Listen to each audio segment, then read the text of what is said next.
Hello. Good evening, students. I'm Shivan Biradar, a PMRF PhD fellow at Department of Electrical Engineering at IIT Delhi in Control and Automation Department. So I'll be taking your assignment problem class. So again, the second week basically concerns about subspaces, basis, dimensions, cardinality of basis set. How do we construct the basis set? So let us have a look at some of the definitions. So uh, linear combinations. So suppose we have n vectors. So these are my n vectors, v1 to vn, v1 to vn. The linear combination of these vectors can be written as this way. So here x1 to xn belongs to real number, that is x1 to xn are constant. So what are you doing basically here is that I am repeating these things actually. So let us take a, so again like Rm means m dimensional space, n dimensional space. So if I have two-dimensional, sorry, let us say that I'll start with a very basic one, one-dimensional space, then it will be a simple line extending to infinity on both sides, and it will start at 0. So this is R1. So if I have two dimension, then it will be R2. So what will I do for this? I'll add a line which is perpendicular to this line. So this is what my R2 looks like. So this is basically my R2. So with an increase in the dimension, I'll be adding a perpendicular line. So how will R3 look? So R3 will be basically another line which would be perpendicular to this XY plane. So it will be mostly like this on both sides. So this is now your R3. So this is what I'm repeating now. So what is a linear combination in practical sense or in figurative sense? So let us say that x-axis and y-axis. Let us say that I have a vector 0, 1. So and there is a vector 1 subspace. This would be 1, 0. This would be 0, 1. So what will be the linear combination of these two vectors? Let us see that this is v2. This is v1. So I have two vectors v1 and v2. So the linear combination of these two vectors can be written as x1 v1 plus x2 v2. So let us say that x1 equal to 1 and x2 equal to 1. So I will take this vector, which is 1, 1. So in similar fashion, for any value of x1, x2, I'll get the vectors in R2 plane. So this is what the linear combination looks like. So basically, if you have n known vectors, if you take a linear combination of these vectors, you will get another vector v in m dimensional space for this example. So what is linear independence?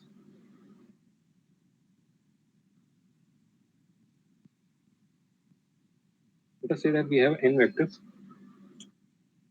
We have n vectors, and the question is whether these are linearly independent vectors or not.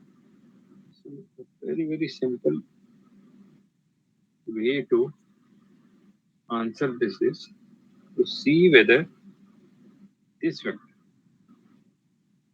which is 0, 1 and 1, 0, are these two vectors v1 and v2 linearly independent or not? So what does linearly independent says? So if let us take this example only. Alpha 1 v1 plus alpha 2 v2 equals 0. So if these two vectors v2 and v1 are linearly dependent, then this implies that there exist alpha 1 and alpha 2 which are not equal to 0, which satisfies this relation. So For this example, there is no alpha 1 and alpha 2 will except 0, 0.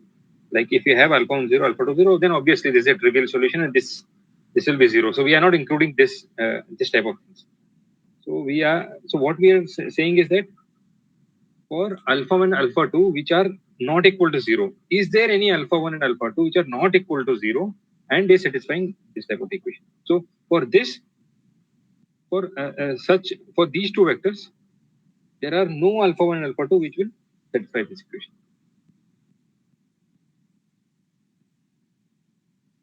So let us consider another vector here. Let us consider another vector here, which is 2 comma 0, and this is my v3, this is my v1, and this is my v2. So let us take the linear combination of v1 and v3. v1 and v3. The linear combination of v1 and v3 will be alpha 1 v1 plus alpha 3 v3 equal to 0. Are these v1 and v3 linearly independent or dependent? So v1 is 1 0, alpha 1 plus alpha 3 is 2 0 is equal to 0. If alpha 1 is equal to 2, then this will be 2 0. Plus if alpha 3 is minus 1, then it will be minus 2 0, which is equal to 0 0. So this is linearly dependent. So what did I learn here? V1 and V3, which are parallel to each other, are linearly dependent, whereas V1 and V3, which are perpendicular to each other, are linearly independent. Same thing. So this is what the linear independence says. So if we extend this notion, so we studied for 2 dimension. If we extend this notion through 3 dimension, we'll get same thing. So if I have three vectors V1, V2, and V3 in R3, so we'll get the linear combination of these three vectors. If there exists alpha 1, alpha 2, alpha 3, which are not equal to 0 and satisfies this equation, then V1, V2, V3 are linearly dependent. So this can be extended to Rn, that is n dimensional space.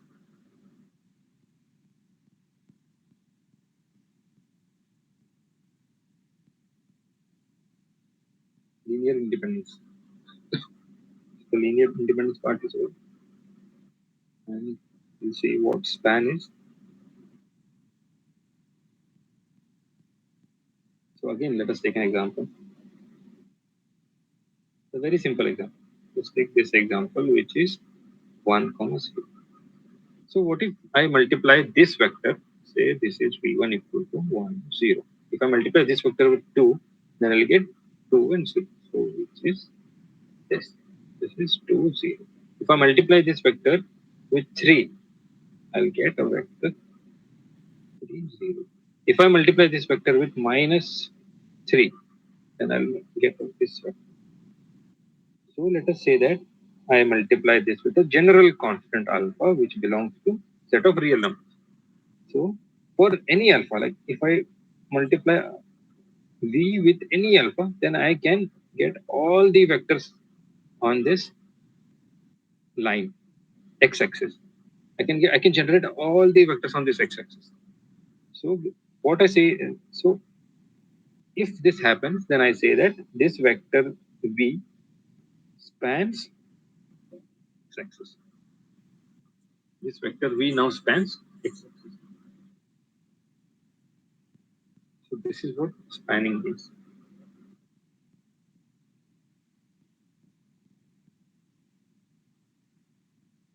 So if I take another example,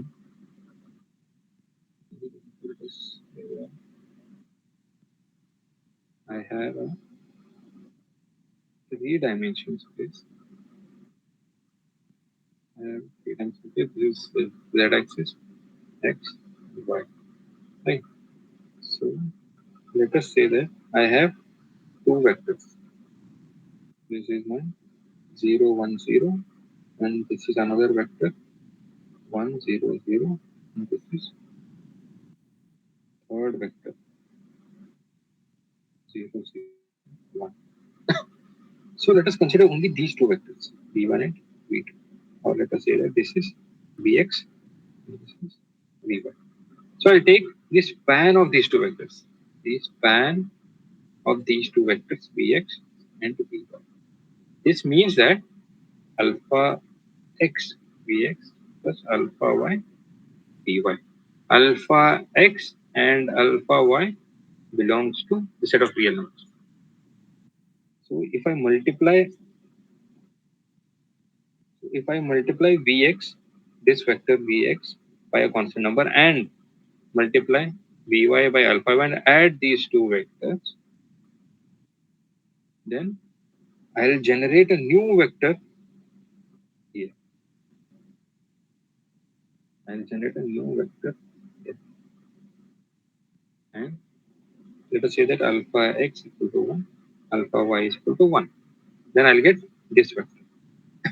So for various value of alpha x and alpha y, I'll get various vectors, all the vectors.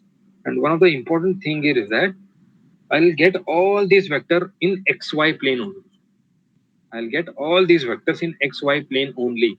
So that's why I say Vx and Vy spans xy plane in R3. Right. I hope you understood the concept of span. So I'll be very brief because I have to solve around 8 to 9 questions.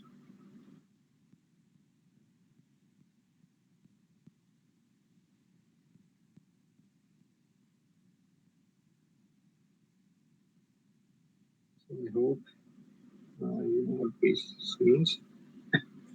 So again, I'll take a very simple example and tell you what basis is. So let us again take in vectors two-dimensional space.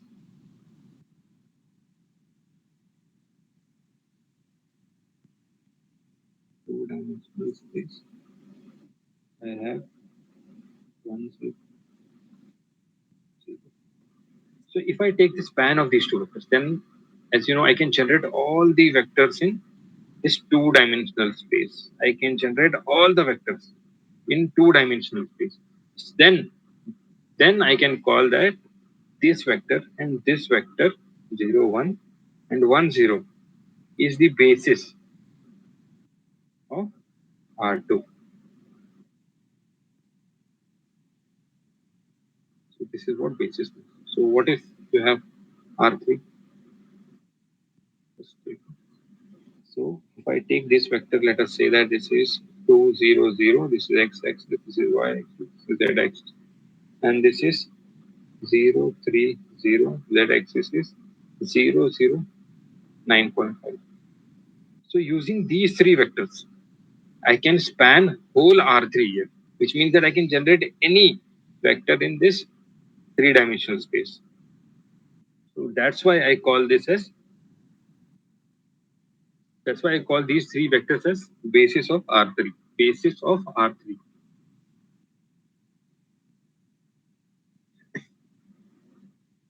So what does basis mean? Subspace mean. So let us say that you have a vector space. Let us say that you have a vector space.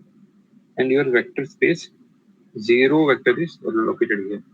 Let us say that you have a subset here. This vector space is named as B and this subspace is named as W. So if this subset W satisfies some property, the first property being that zero must belong to W, that is zero vector must belong to W. Then second, it must be closed under addition. This is called addition, closure under addition, and closure under multiplication, scalar multiplication.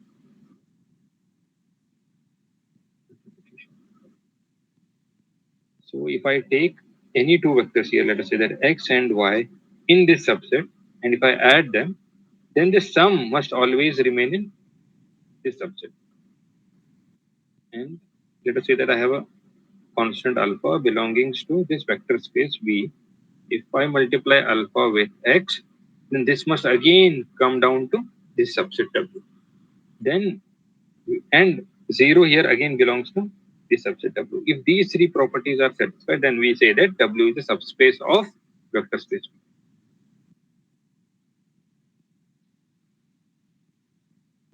So I think this much is enough.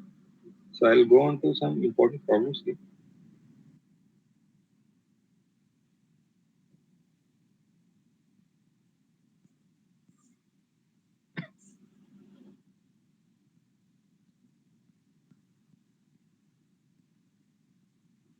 So this is a problem solving session for week 2, and in week 2, professor has covered some concepts on subspace, span, linear independence, direct sum, and yeah, we will be mostly concerning our problems regarding those topics only. I hope this would help you. So, which of the following sets are subspace of R3? So, I hope you remember the definition of subspace. So, subspace has a zero vector. Addition of any vectors in the subspace must lie in that subspace, and the scalar multiplication of any vectors in the subspace must lie in the subspace itself. So, this is how your subspace must. This is the definition of your subspace. So let us see how we can solve this problem. So this is our first problem. So we take a subset. So we'll start with the subset S. So this subset S contains all the vector x1, x2, x3 which satisfies this property. Remember, this S is a subset now, not a subspace. We have to see whether this subset is a subspace. So this subset S has all the vectors x1, x2, x3, this vector, which satisfies this property. So x1, x2 equal to 0 means that there are two possibilities. Either x1 can be 0 or x2 can be 0. If x1 is 0, then x2 belongs to real number. x2 can be anything in a real number set. If x2 is 0, then x1 can be anything. So we get two vectors here. So either this is the possibility or this can be the possibility. So when x1 is 0, x2 can be anything. This can belong to any real number. When x1 is 8 is a constant, then x2 must be equal to 0. This can be anything in R. So for subspace, we have to first check whether. So let us say that we have two vectors, x and y, the same thing, same vector. So these two vectors are in this x comma y. These vectors lie inside the subset S. So does zero exist in this span? So okay. So we have two vectors x and y. Let us generate a span of these two vectors. Okay. So span of these two vectors means all possible set of linear combinations of x and y. So does this span all possible linear combination of x and y? So the question here is, does all possible linear combination of vectors x and y contains zero in that? So obviously the answer would be yes, because if I multiply alpha 1 x plus alpha 2 y, if alpha 1 is 0 and alpha 2 is 0, then it is 0. Yeah. So the zero exists in this span, right? So this is true. So if I take a scalar multiplication and add these two vectors, then what I'll get is this. So alpha into this x plus y. So I'll get this, and this belongs to R3.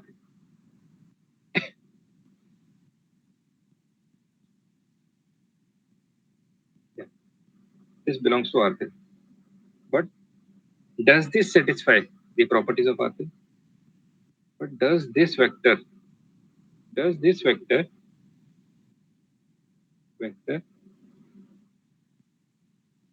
satisfy does this vector satisfy x1 x2 equal to 0 property? No. So this vector does not belong to the subset S. So this is where we can stop and say that this subset S is not a subspace. So this is not a subspace. So let us go on to the next problem. We see here that again we have a subset S, and this subset S contains the vectors of this form x1, x2, x3. And here it is said that x3 can take only integer values. Only integer values. So let us say that we have a vector x Let us say that we have a vector. Let us say that we have a vector x which belongs to the subset S, and x1 can be anything in real number, x2 can be belongs to the real number set, and whereas x3 by definition belongs to the set of integers. Again, I'll take another vector y in the set. Y1 belongs to y1 can be anything in the set of real numbers, y2 can be anything in the set of real numbers, and again by definition y3 can be anything, any integers in integer set z. So is this subset a subspace? So obviously 0 belongs to this subspace, no doubt about it, because 0 is an integer. So if I add these two, the addition of two integer will always give me an integer. So x plus y would belong to the subset S. But what about this property? The scalar multiplication of this vector x. So alpha can be anything in real number because this is my field. So alpha into x3. So let us say that alpha is 1.1. 1.1 into x3. So this will not belong to the set of integers. So obviously, so this part does not belong to subset S. So again, this set S is not a subspace. This is not a subspace. So let us take another example. So again, I have a subset of vectors x1, x2, x3, and this here x1 and x2 are related using this formula. So simply I can write it like that: x1 is equal to root 3 by 2, root of 3 by 2 x2. If x1 equal to alpha 1, then I can write x. If x2 is equal to alpha 1, then I can write x1 equal to square root of 3 by 2 into alpha 1. So this vector x with this form belongs to the subset S. So I have a vector x here which has the form, which has this form. Let us take another vector y belonging to this subset S. So this y will again have this format, where alpha 2 and alpha 2 belongs to real number and alpha 1 belongs to real. So if I add, so so again, now what we have done is that we have two vectors x and a vector y. So obviously the 0 belongs to the subspace. You can check that. If I add these two vectors, then I'll get this type of form. So again, this belongs to subspace. Right. So again, if I multiply this vector with a scalar, then we'll get the same format, which means that this belongs to subset F, and hence this is a subspace. So I hope you understood what is the meaning of subspace now, and how can we solve solve the problems regarding that. So again, a very simple question: for which of the following sets S? So these are sets S. 3, 7 belong to span of S. So we have to find, does this 3, 7 belong to this set or both?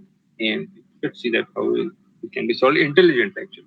So it can be solved by trial and error method, but what is the definitive way of solving that? That is important. So we'll be looking at a very small matrix method here.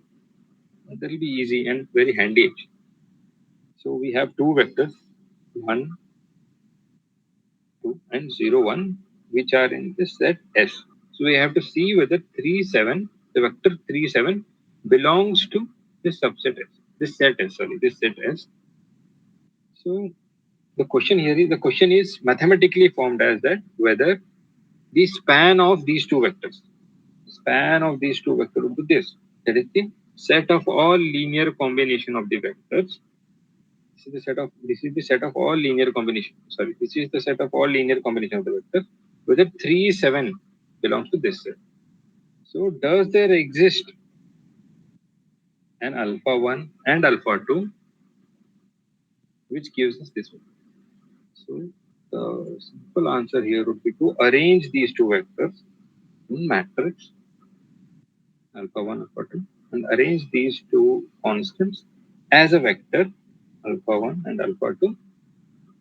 Now I see that I get a form Ax equal to B, where A is square matrix.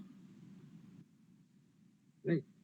So A x equal to B. A is a square matrix and rank of A is equal to 2, which means that this is full row rank or full rank matrix. So I can write it like this. A is big. So X, this is what I said actually. So I'll send this A on this side. So I'll get this. So the A inverse would be this. So if my alpha 1 and alpha 2, if alpha 1 equal to 3 and alpha 2 equal to 1, then then I'll get this this vector. So which means that span of these two vectors contains 3, 7. So again the question would be whether 3, 7 is contained inside the span of this vector and this vector. So again, one. So be careful here. See 1, 2, a vector 1, 2, and 2, 4. So take a careful look at this.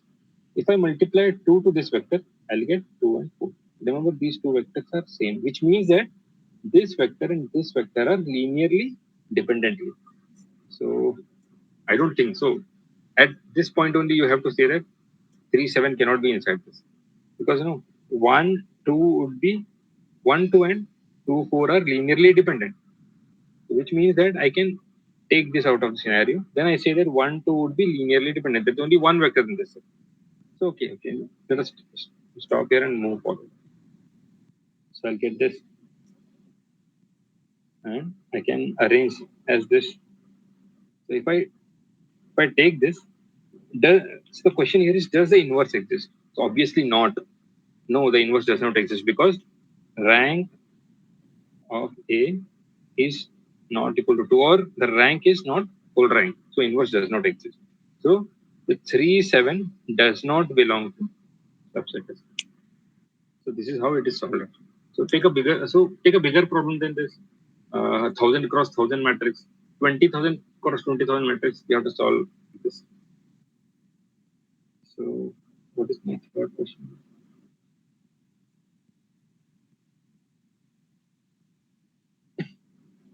So now, consider the subspace U. So they have said specifically here that U and W are subspace. So remember, this is a very important point. So you have two spaces, U and W, and both of them are subspaces. And you have a vector space. So what you have is that a vector space V, which is equal to R3. And your field is a real number, set of real numbers. So this is your three-dimensional plane, three-dimensional 3D, and this is my field. So now the question is then U union W, union of two subspace is the subspace for which choice of U and W? So remember a very important point that U intersection W is always a subspace if and only if U and W are subspace. So what if U union W? So there is no guarantee that U union W is always a subspace, even if U and W are subspace. So that's why they are asking question for what choice of U and W you would get this as a subspace. So let us look at this problem in more geometric way actually. There will be more intuitive.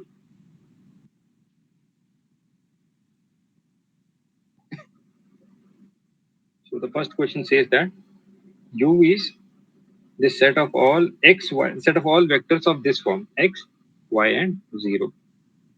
And there is another subspace W. So U is a subspace and W is also subspace of this form, which means that the the vectors in this subspace W looks like this, and the vectors in the subspace U looks like this. So there is a 0 on the z axis or z place.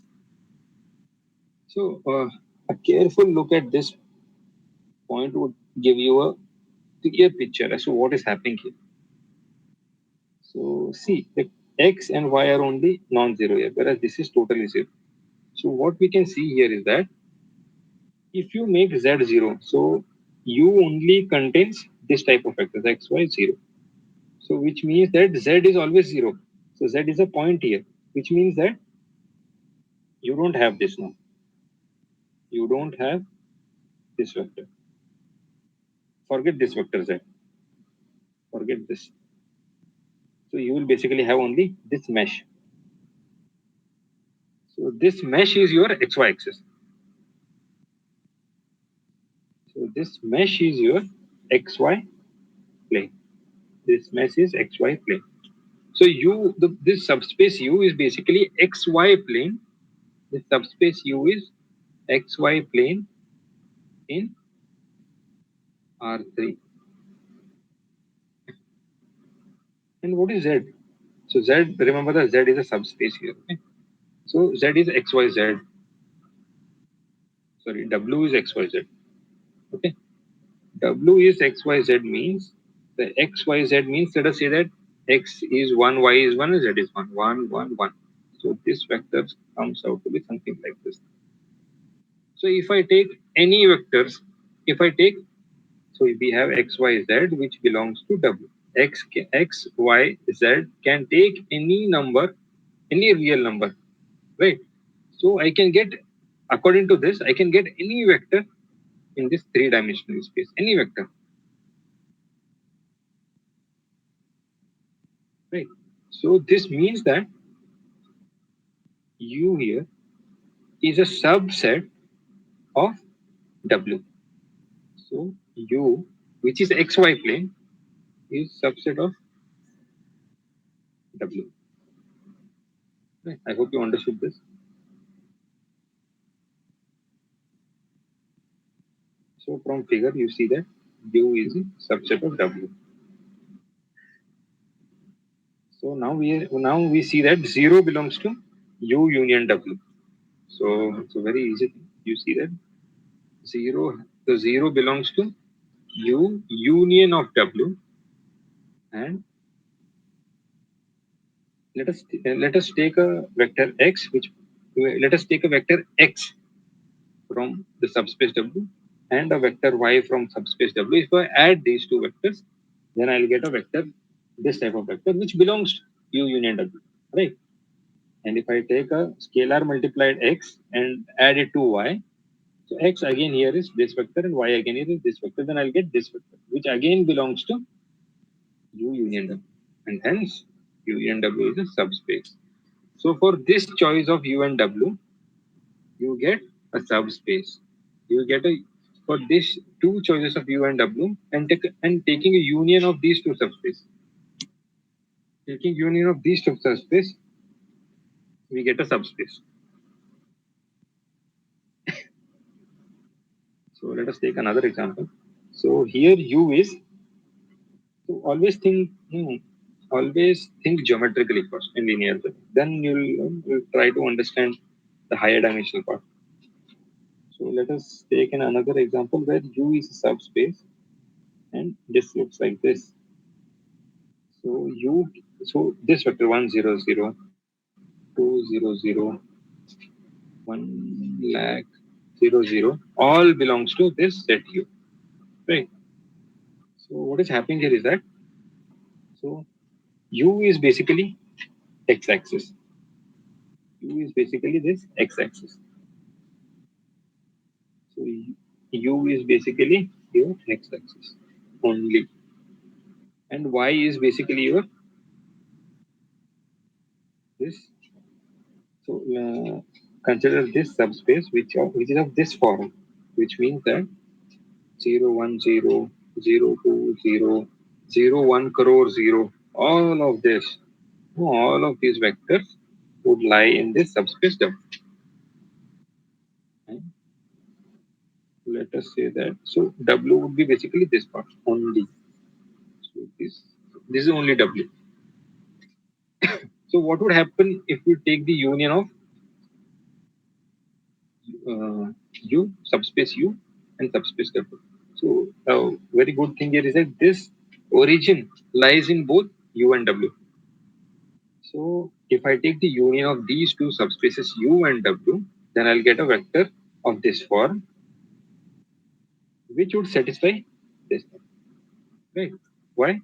Because if x equal to 0, then y can take any value, which means that if x is equal to 0, then you'll get only 0, y is 0. If y is equal to 0, then you get 0, sorry, x 0, 0, right? So this is your u and this is your w. So, using this mathematical form, you can generate both of these subspaces in general. So as I said, 0 belongs to the union of these two subspaces u and w. So let us take a vector x which belongs to u. Let us take a vector y which belongs to w. Belongs to w. And if I add these two vectors x and y, I'll get this type of vector. So where does this vector x and y lie?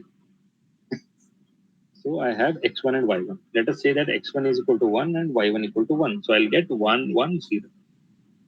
So basically 1, 1, 0 would be in here, somewhere here inside this thing. So this is 1, 1 and this would be 0. This is 1, 1, 0. And remember that this 1, 1, 0 does not belong to the subspace W, and also it does not belong to the subspace U. So the union of these two subspaces is not a subspace.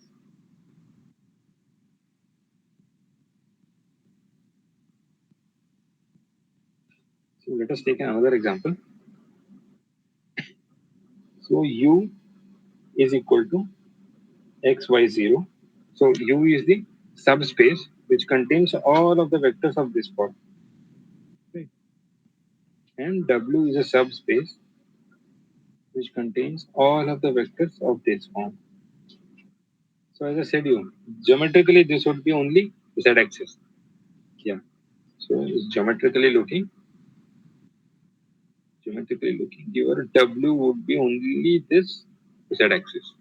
So W is only your z-axis, whereas U is your xy plane again. So U is your mesh. So U is your mesh. This mesh. Right. So does the union of U and union of W give us a subspace? That's the question. It can be seen that the set U is the whole xy plane, right? We have discussed that, and W is the z-axis only. The union of U and W would be x, y, z. So a very simple thing would be that this is a subspace because zero exists. Zero belongs to U union W, and the addition of uh, any two vectors in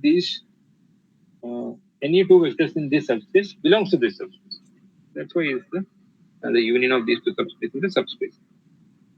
So let us jump on to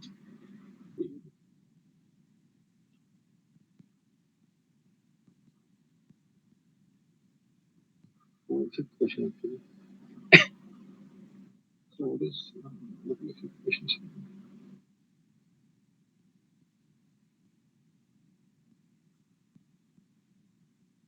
So let us consider the vector space. Let us consider the vector space V, which is R3 of R. So this is my three-dimensional plane, and this is my field. U and W are the subspace of V. Then which choices of U and W? Then which choices of U and W? V is the direct sum of U and W. Yeah. So this is an other important concept, direct sum. So what does this direct sum means? Let us see that actually first. And then we'll jump on to see how we know that whether the direct sum of two subspaces actually makes a vector space. So direct sum is actually a binary operation here. So it binary operation on two subspaces. Remember, this is a very important point here. So like addition is a binary operation. So if you apply that addition, you need two numbers, two real numbers. So here the direct sum needs two subspaces. So if you take a direct sum of these two subspaces, you must get a vector space. That is what we'll see in the direct sum.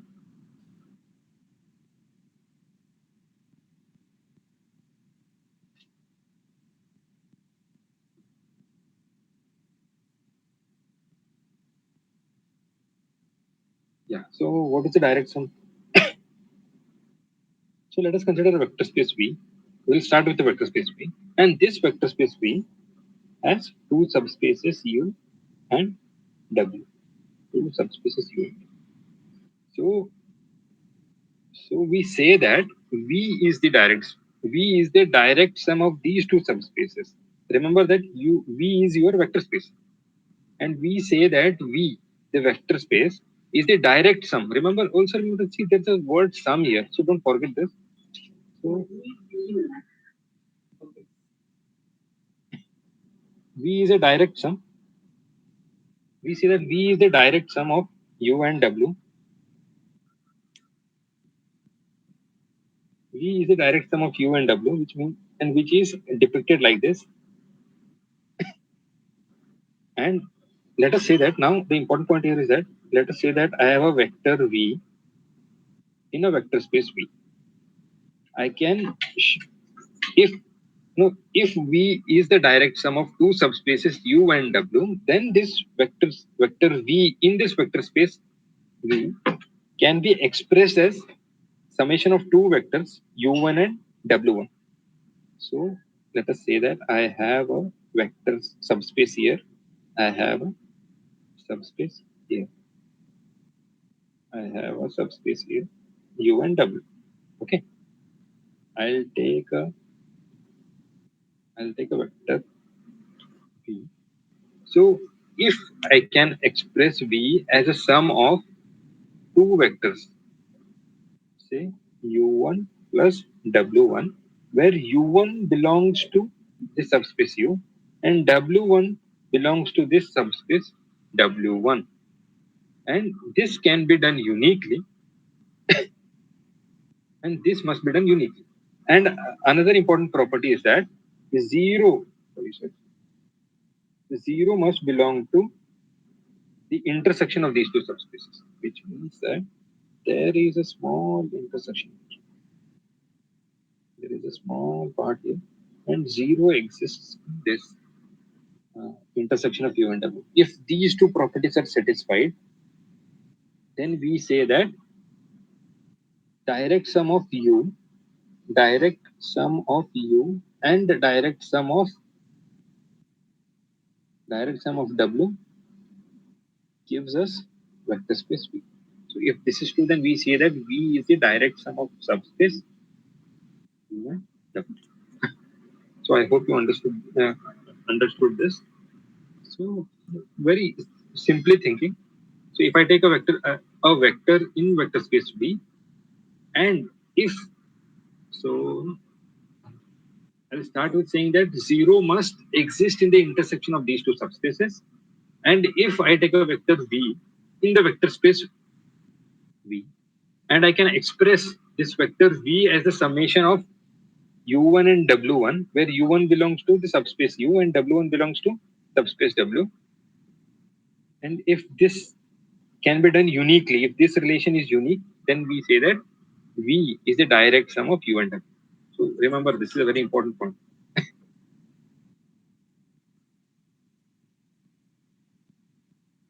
hope you understood the meaning of uh, direct sum here.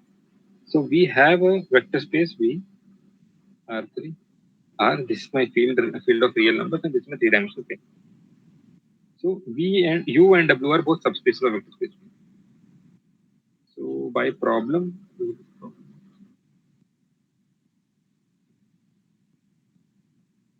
so the first part says that U is an XY plane and W is a YZ plane. U is an XY plane. U is an XY plane.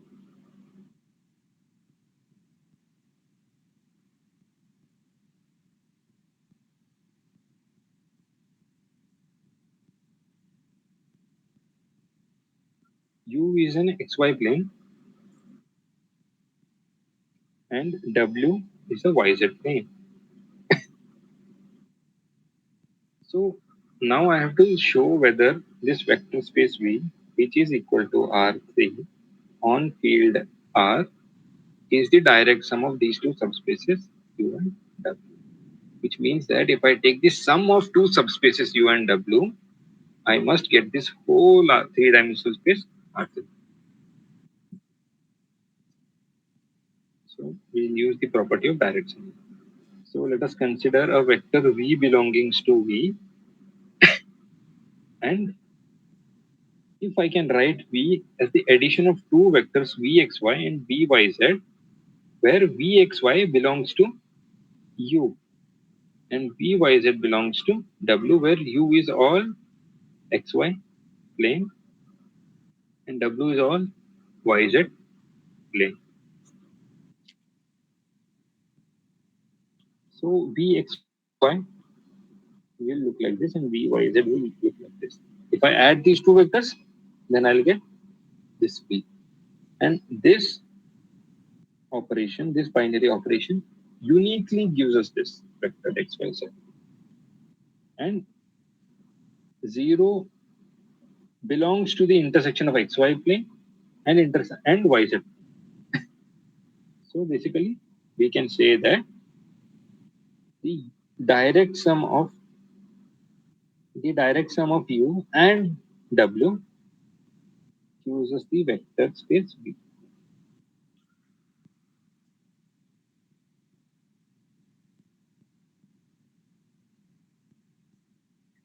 I hope now you understood that part.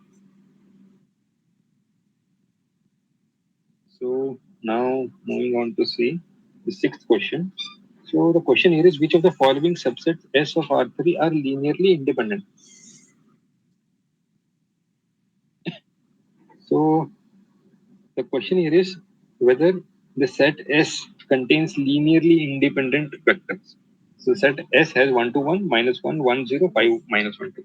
So no, you can solve this using you can solve this using trial and error method. But no, it might take you the whole day here. So you have a simple thing. It's very easy actually.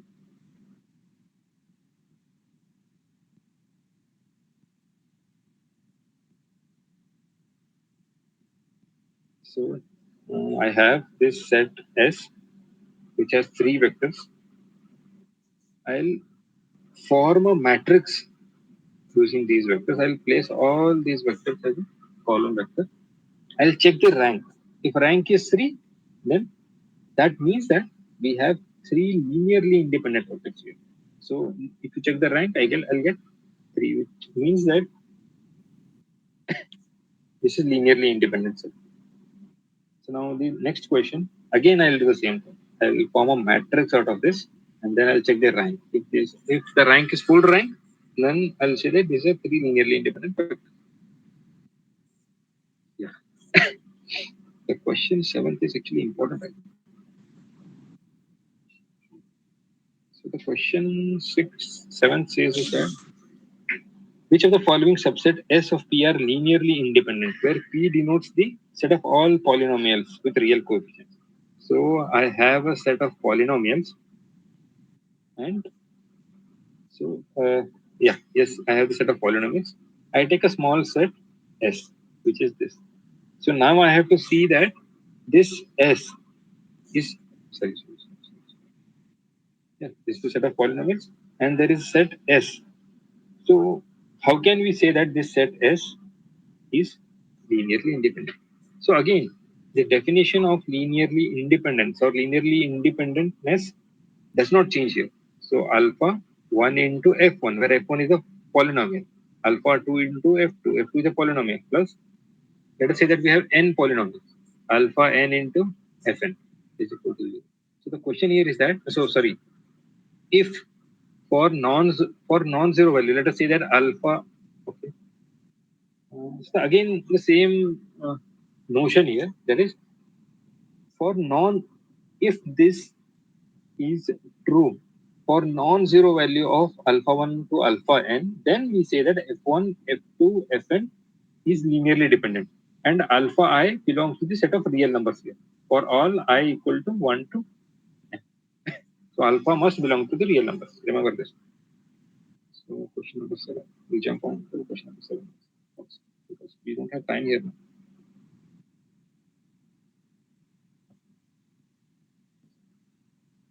So we have this set S. The same question. Whether they they said S is linearly independent. Yeah. So I have three polynomials x plus x1, x plus x square, x minus x square, and 3x. So if I take the linear combination of these four polynomials, alpha 1 1 into alpha 2 into x plus x square, alpha 3 into x minus x square, and alpha 4 into 3x, does there exist some non-zero alphas which satisfies this equation? So if that is true, then we say that these polynomials are linearly dependent. So if I take alpha 1 as x, which is actually not, we cannot do this, but if I take alpha 1 equal to x, alpha 2 equal to 1, alpha 3 equal to 1, and alpha 4 equal to minus 1, then we say that S is, then you'll get 0 here. But we are not allowed to do this. We are not allowed to do this. We have to take a constant, so which means that we have to take some number in real number set.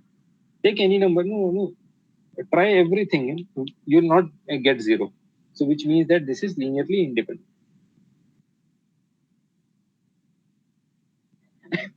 So I'll give a very beautiful method to check, as done in the set of real numbers. No, if you set of vectors, if you have 1 0 0 0 1 0, you'll form a matrix, then you'll check a rank, and then you'll say that it's linearly independent.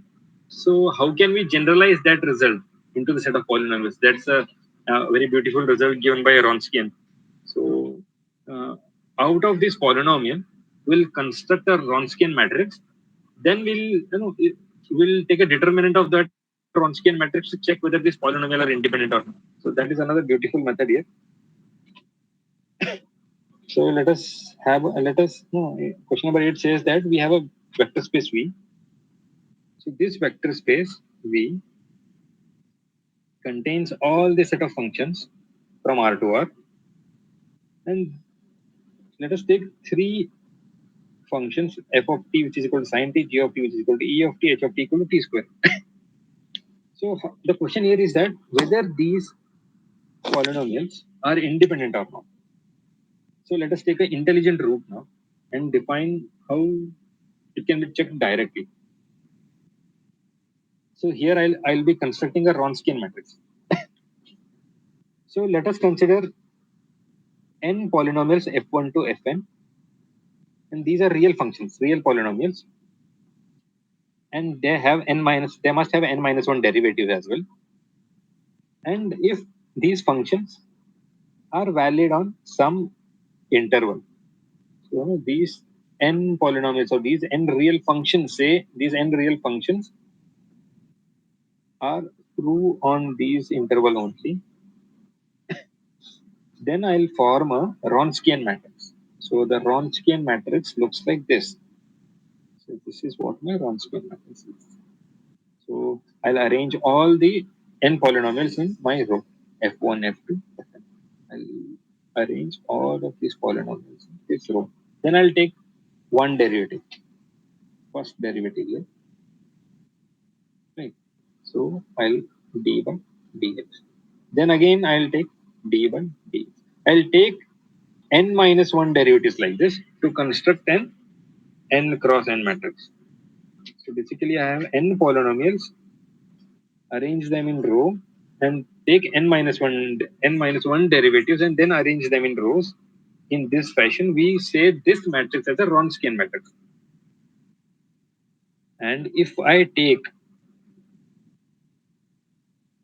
the determinant of this matrix, this determinant of the matrix would give us a very important results concerning the linear dependence of the polynomials or real functions. So now this whole part, this whole part, this whole part, this whole part is called the Wronskian, or the Wronskian of this real function f1 to fn. And now the theorem says that if Wronskian of the real functions in x is not equal to 0, remember that we are taking a determinant here, determinant of this matrix. So determinant of this matrix of polynomials would again be a polynomial. So if that is not equal to 0 for any x in this interval ab, then f1 to fn are independent. So the first thing you have to do is to first form a matrix, then take a determinant, and the determinant of that matrix polynomial or the matrix of real functions. The determinant of the matrix of real function would be a real function, and if that real function is not equal to zero for any x in this interval, then we say that these polynomials n real functions or polynomials are linearly independent. And further, if there exists one point, x naught, which belongs to this interval, and at that interval that Wronskian is equal to zero, then we say that these all n vectors are linearly dependent. So I think this is a very important result, and you must remember this. This comes handy in many important applications in future also. So I'll construct a Wronskian matrix first. So this is my Wronskian matrix. Then I'll take the determinant of this Wronskian matrix, and this whole setup is called the Wronskian. Wronskian. So if I take the determinant of this, then I'll get this whole part. And the argument t here belongs to the whole real line. And this is not true. Sorry, this is not zero. This is not equal to zero. This is not equal to zero at any value of t. At any value of t. You can check it. And hence we say that sine t, e raised to t, and t square are linearly independent. This is a very important result. And finally, we have reached on the last question now. So in a vector space V, so sorry, this is ninth question. Vector space V. So span of V1 to Vn. The span of V1 to Vn is a vector V. And if we form another set wherein we add this vector V, the question is whether this set is linearly dependent. Obviously, this is linearly dependent because V is a linear combination of these n vectors.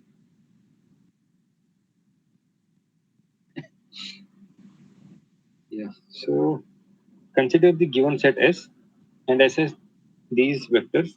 What is the cardinality of the largest linearly independent subset S? Yeah. So this is actually a very good question, wherein we'll again invoke some very pretty results from row reduced echelon form. So what I'll do is that I have set S which has some vectors, four vectors, and very carefully looking at these vectors, we see that A minus B would give us C. So obviously there is some dependence here. We have to find out what is the dependence. So we have to see, we'll form this and see whether there exists some non-zero alpha for which this whole equation is true. So we'll do that very intelligently. I'll form a matrix out of these vectors. I'll put in these I will put in these vectors in this matrix. I'll row reduce them to get this matrix. And these are my pivot variables. Sorry, these are my pivot positions. This is a very important concept. These are my pivot position. And corresponding to this pivot position, I'll select so this pivot position is first. This pivot position is second. This pivot position is third pivot position. So according to the position of these pivots, I'll select the columns my in my first matrix. So this is my first column, this is my second column, and this is my fourth column. Sorry. So this is my fourth. Yeah, this is my fourth pivot. So 1, 2, and 4 are my pivots, which means that these three vectors, first vector, second vector, and fourth vector are linearly independent. If you this vector, so this vector is the linear combination of these vectors, linear combination of these three vectors. So remember this result. First form a matrix, then row reduce it, then check the positions of your pivot pivot position. Then check the pivot position, and corresponding to the pivot position, choose the column vectors. Those column vectors would be your linearly independent vectors.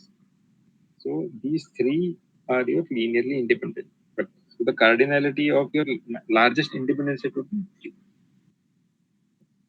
So this was week 2 of problem solving. And I think I must close here now. Thank you. Enjoy your day.